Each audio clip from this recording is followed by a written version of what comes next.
I remember in elementary school, about once a year, we would get taken out to these kind of portable trailers for a hearing test. And as we would kind of enter the trailer, we would take a seat. We were given a big pair of headphones that would cover our ears, and we were instructed that when we heard a beep, that we were to raise our hand. And usually the first few beeps were pretty loud. Now, even if you had a bit of a hearing problem, the first few beeps were very easy to hear. But the hearing test, as it went on, what happened is the beeps got increasingly more quiet. And towards the end of the test, the beeps were so soft and subtle that you could easily miss them if you weren't listening very carefully. I find a lot of parallels between this hearing test and how sin works in our lives. Often when we are on the verge of doing something we know we shouldn't be doing, we hear a loud beep from God. We are very convicted, and it's pretty obvious that we shouldn't give in to whatever it is that we're being warned against.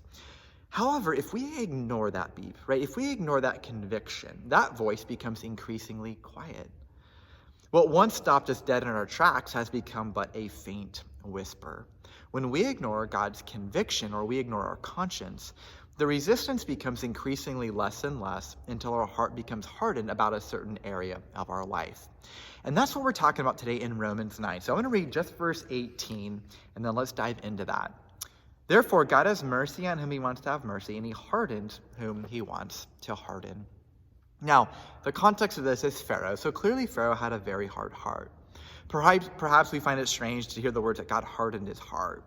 But in the book of Exodus, where this account takes place, there are numerous instances of both Pharaoh hardening his own heart, as well as God hardening Pharaoh's heart.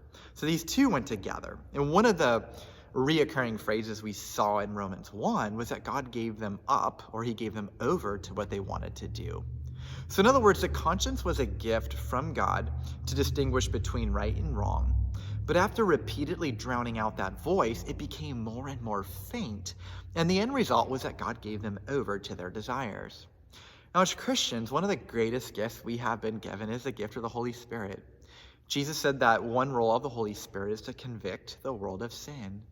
Now, we might view conviction of sin not really as much of a gift. Perhaps it's one of those gifts we just assumed returned to the sender. But the Spirit's conviction is such a gift that when responded to, it really attunes our ears to hear the voice of our Good Shepherd.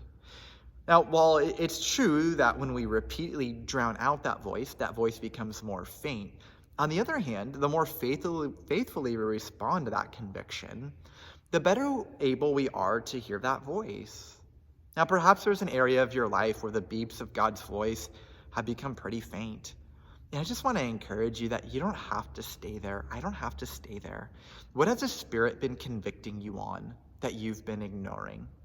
I want to gently and lovingly encourage you to respond to that conviction. And as you do, those beeps will become increasingly louder, which means you will become increasingly sensitive to the voice of your Good Shepherd.